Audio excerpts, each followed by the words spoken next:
As an astrologer hobbyist, I never know what's going to occur to me to look up.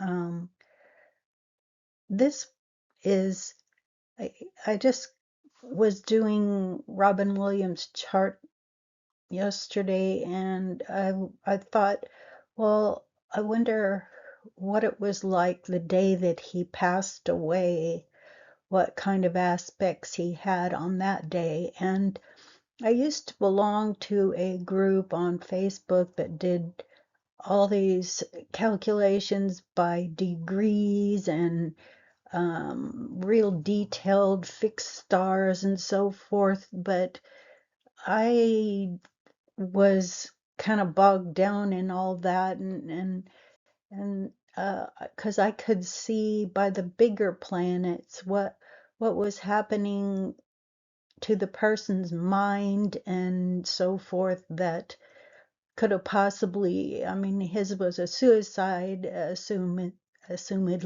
And um, anyway, so I pulled up his chart and I thought I'd look at it.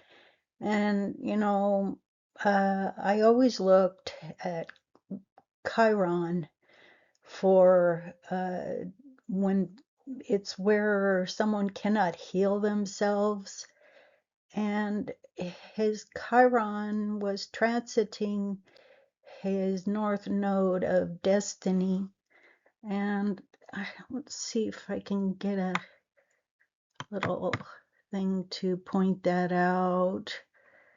His Chiron is down here at the bottom, and it was transiting his point of destiny, his north node, and it was his that was in the house of Pisces, which is the house of loss.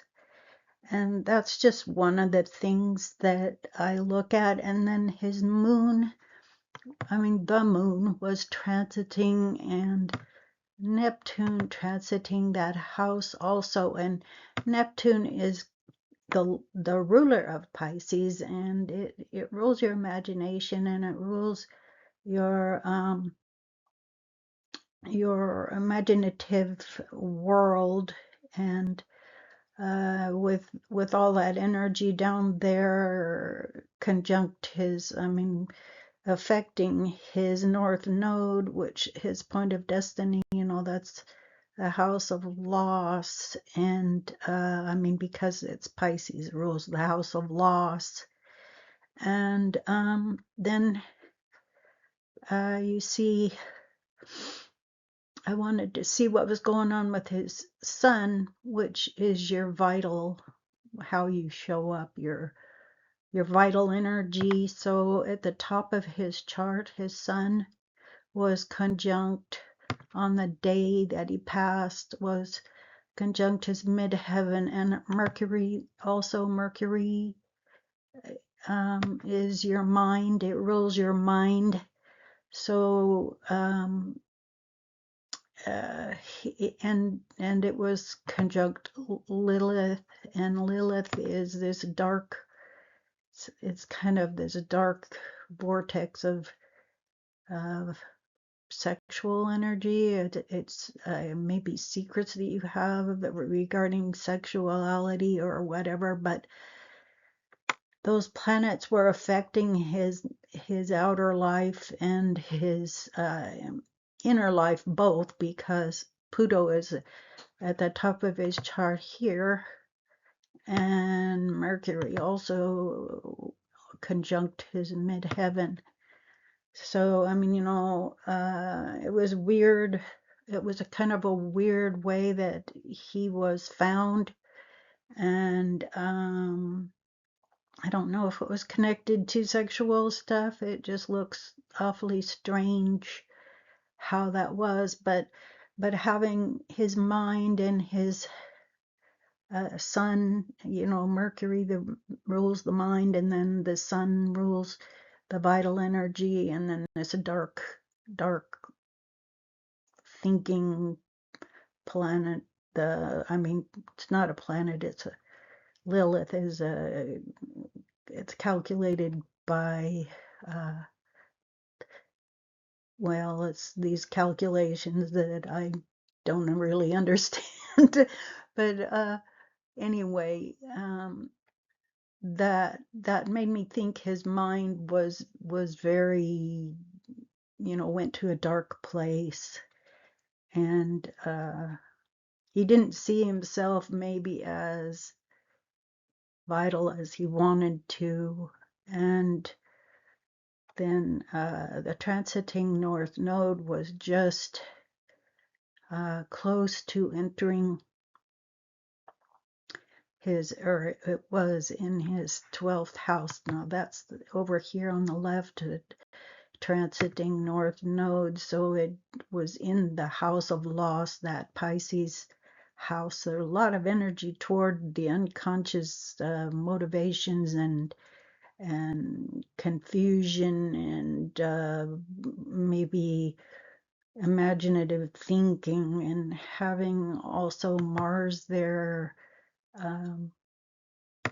That was how your energy, what your, it rules the first house of Aries, and Aries rules the head.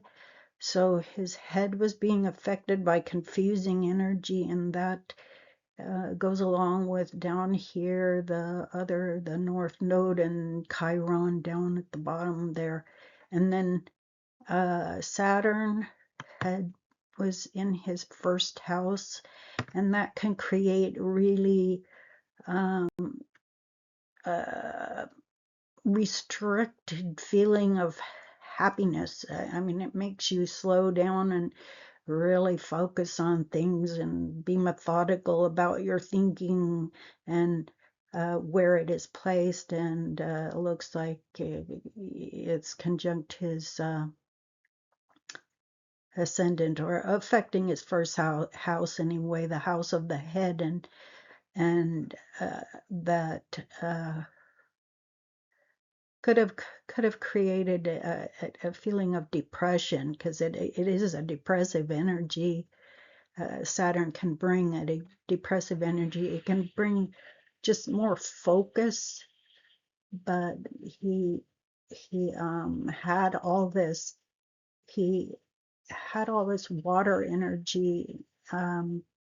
His ascendant was ruled by Scorpio, his moon by Pisces, and his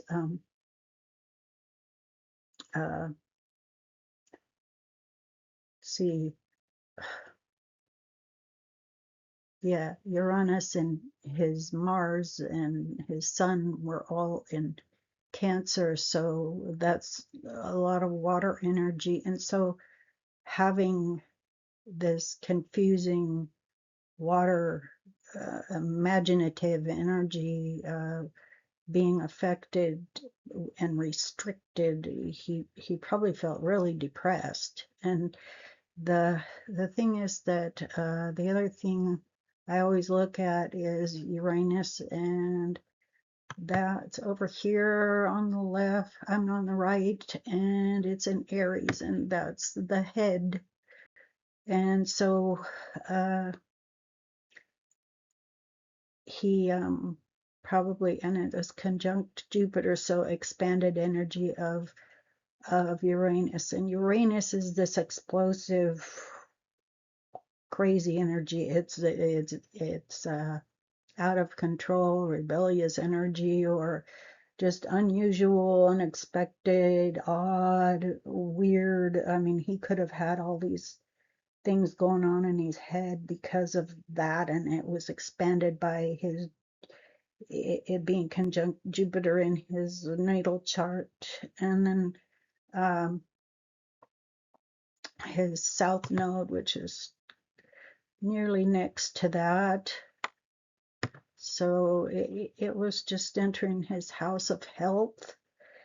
So it was affecting his house of health. And so where the south node is what you're moving away from. So his health was becoming less of, becoming less. It could have affected his health was going downhill. So, I mean, that's just what I presume. I can't say that I'm the best at reading death in a chart. Those are things that I noticed.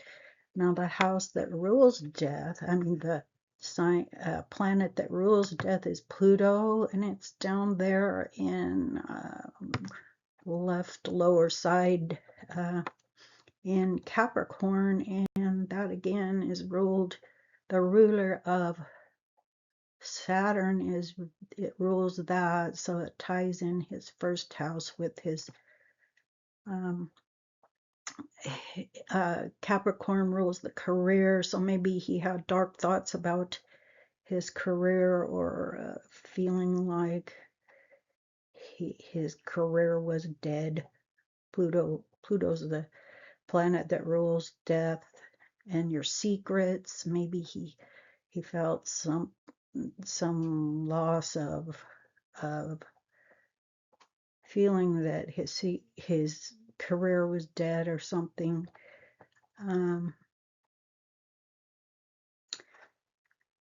Where Jupiter is, where Venus is conjunct his sun in transit. So that's his money. I don't know if he had any problems with his money or his ability to bring in money. Maybe that was, that rules that second house down there too. Or no, is that his second house? I think that's his third house. This is a terrible chart. Maybe I'm just a terrible reader. Let's see, 1, 2. Oh, in transit, it brings his IC over here, so conjunct Chiron. Oh, that makes a whole heck of a lot of sense. When I've seen so many deaths with just this one aspect, when the IC hits the fourth house, and it looks like it is in transit, that's end of life affairs, and that's just odd, because for him, his IC was conjunct his Chiron, natal Chiron. Yeah, okay. I just saw that just now, and that makes sense to me. I'm not real familiar with this type of chart that puts the transits like it does and cuts down the houses as it does. So I'm just a hobbyist. So, and what I know, I teach, because I think everybody should be able to see what is going on. His moon, which would be the emotions over here in Pisces, is being affected by Neptune, which is this confusing energy, and he's already got Pisces there, and that's his yeah. Well, I think that's what I see. I did notice up here on the transit chart that Pluto was opposing Uranus, which to me, Uranus is this big troublemaker. It can bring in genius where in your chart it shows where your point of genius and maybe where you're innovative and where you're inventive and so forth, but when it moves in transit on something big on your chart, the especially the four angles, either your ascendant, over here on the left is the ascendant, and then over here on the right is your descendant. Over here, down here is the Imamqueli, whatever it's called, and then at the top of that black line is the midheaven. And um, usually when you see something on those angles, there may be something unusual happen, or it shows some point of interest that you should look at. And when Uranus comes around at those points, it can cause something disruptive when it comes. So with that fourth house, that's what I was meaning about his fourth house being affected by Chiron. That cusp of the fourth house is the house of end of life affairs, and I've seen several people die just with Chiron conjunct that, and with him it came in transit. That is his cusp of his fourth house, his Quelli was conjunct Chiron. But what I was talking about here up on the top right of Pluto opposing Uranus. Uranus is this explosive energy, and so dark thoughts. Pluto couldn't bring dark thinking, or sexual thinking, or occult thinking, or something unusual, something secretive.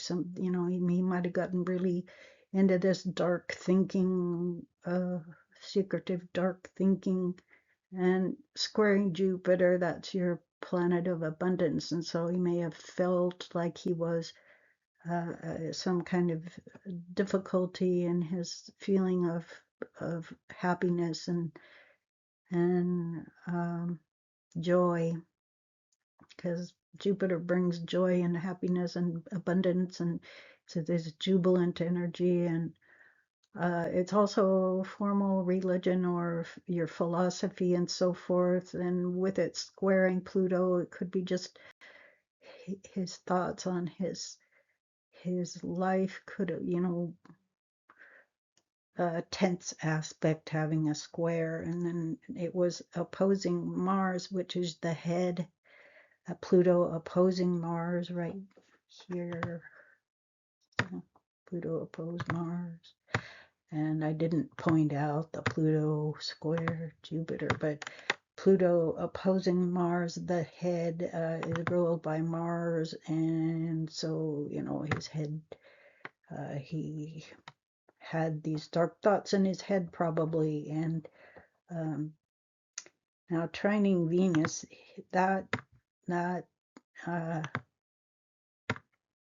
Venus expands, brings expansion. It can act as a functional malefic if it's in aspect to certain things, and it was conjunct his sun on that day, and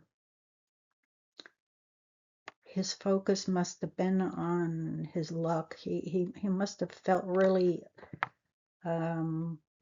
having dark thoughts. Pluto, to me, Pluto is dark energy. And I mean, it's just impressions that I get about things. I mean, obviously, all planets have the good and the bad. It's the planet of psychology too, so you can be really psychologically intuitive and psychic, and there's the good about it. But anyway, it was trining Venus, which um, his focus could have been maybe more dark regarding his ability to bring money into it, or be who he was, be able to bring luxuries and bring good luck, and bring, because it was Pluto, there's dark thoughts expanded by Venus. And then Pluto, dark thoughts, sextile moon. Moon is the emotions, and Neptune conjunct moon, confusion. Confusion, this is Neptune is confusion, conjunct is emotions, moon is emotions. And then Uranus trining Pluto, oh boy. Planet of explosions, working with planet of this secretive sexual dark energy. Uh, And then Uranus explosions, opposite confusion, and explosions conjunct expansion with Jupiter, expands and makes it a functional malefic when Uranus is conjuncted, because, well, it can be good. It can be, I mean, like I say, all of them have the good or the bad, but in this case, we're looking at it, his death and what happened on that day, and so all this explosive energy from Uranus was affecting his confusion, his thinking, I mean, his uh, thoughts regarding, maybe even thoughts regarding his money from outside sources, or just his psychological, his Pluto is the psychological makeup, and Neptune would be the unconscious motivations, and Jupiter would be the far thinking communications with expanded thinking, higher mind. So Uranus is explosive, unexpected, odd, unusual energy was affecting all three of those in one way or the other. And so, and then we've got Saturn, which I mentioned, it restricts your thinking, it makes you more methodical, makes you more maybe depressed and have a lot of fears. And that was squaring Pluto, the planet of your psychology. So he could have been just full of fear, or feeling psychologically messed up. And then Mars, your energy, and it rules the head. And it was, oh boy, trying Uranus. There's that explosive energy, and trying the energy that rules the head, and sextile, the planet of luck, and planet of how you bring in your resources, your ability to bring in resources on your own, your values and so forth. And so energy, sextile, ability to bring in your own resources. He acted probably, Mars is impulsive energy, so all this is impulsive energy that was trining Uranus, that was trining his natal Mars, and sextiling Venus, which expands the energy, and then trining the moon, which expands his, makes his emotions impulsive. So, and Venus sextile Saturn, which again, that's Venus can function as a malefic, a functional malefic, by expanding a more negative aspect, and so it was sextile Saturn. So he may have really felt down, because Saturn is this depressive energy. And then it was conjunct his sun, so it brings that emotion that Saturn brought with it. Venus conjunct his sun.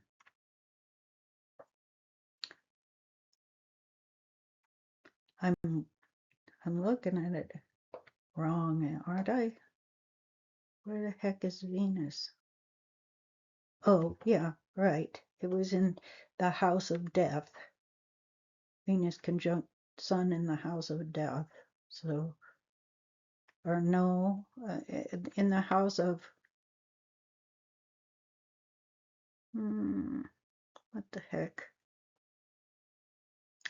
Yeah, his natal sun is normally in the ninth house of foreign and long distance matters and philosophical matters, and when the transits were there, trying to think, that came up to the house of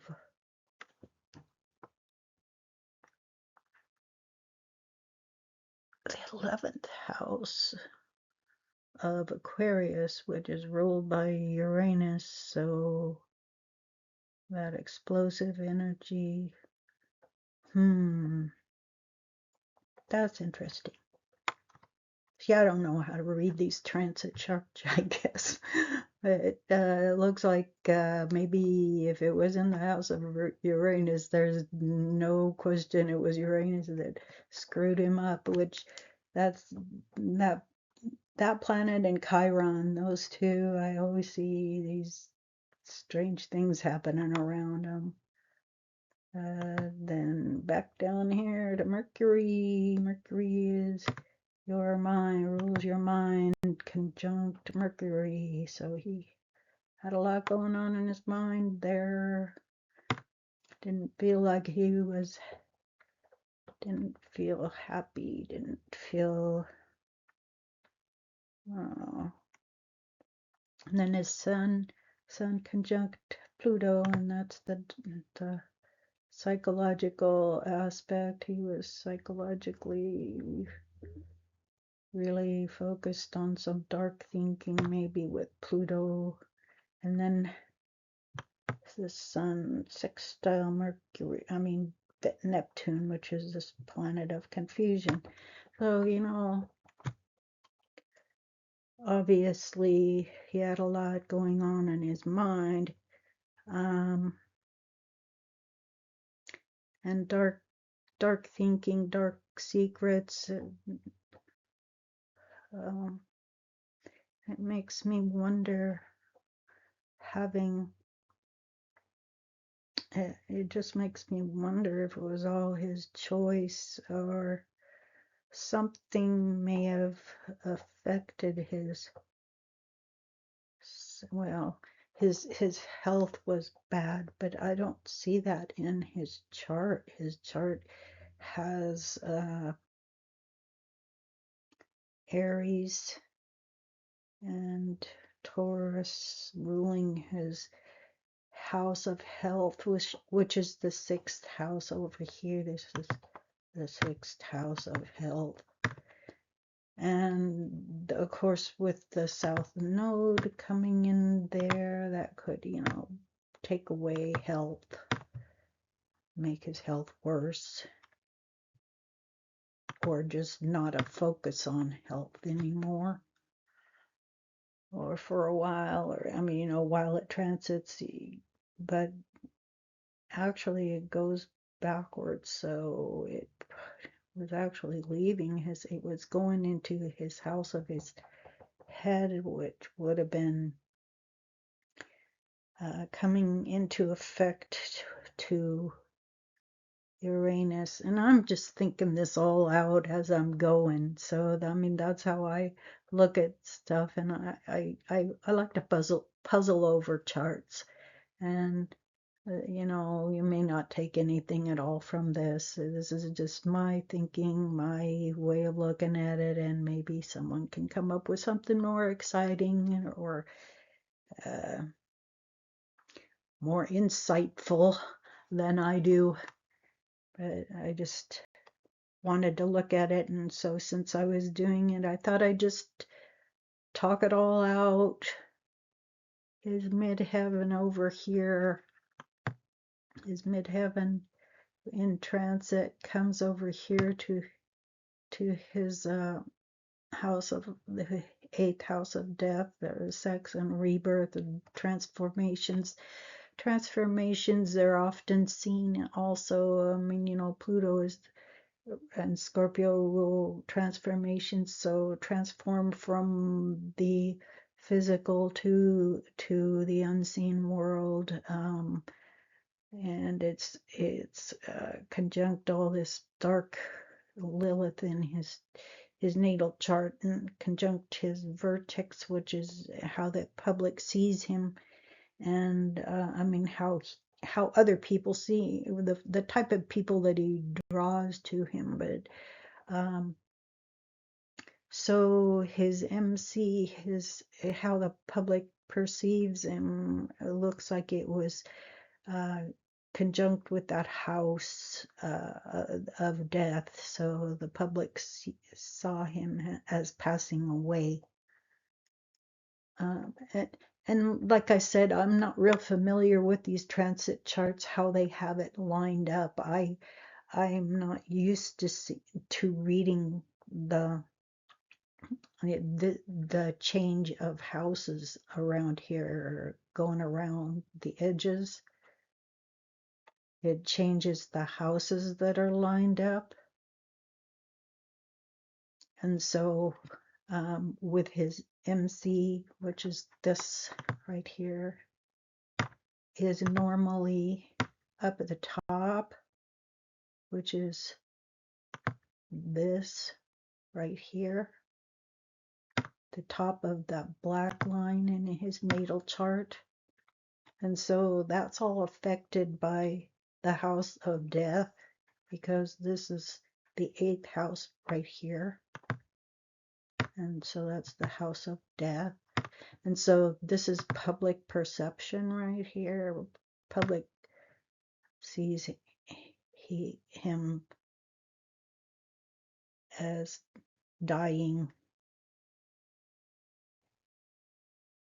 Well, that's how I read it. Anyway, thanks for listening.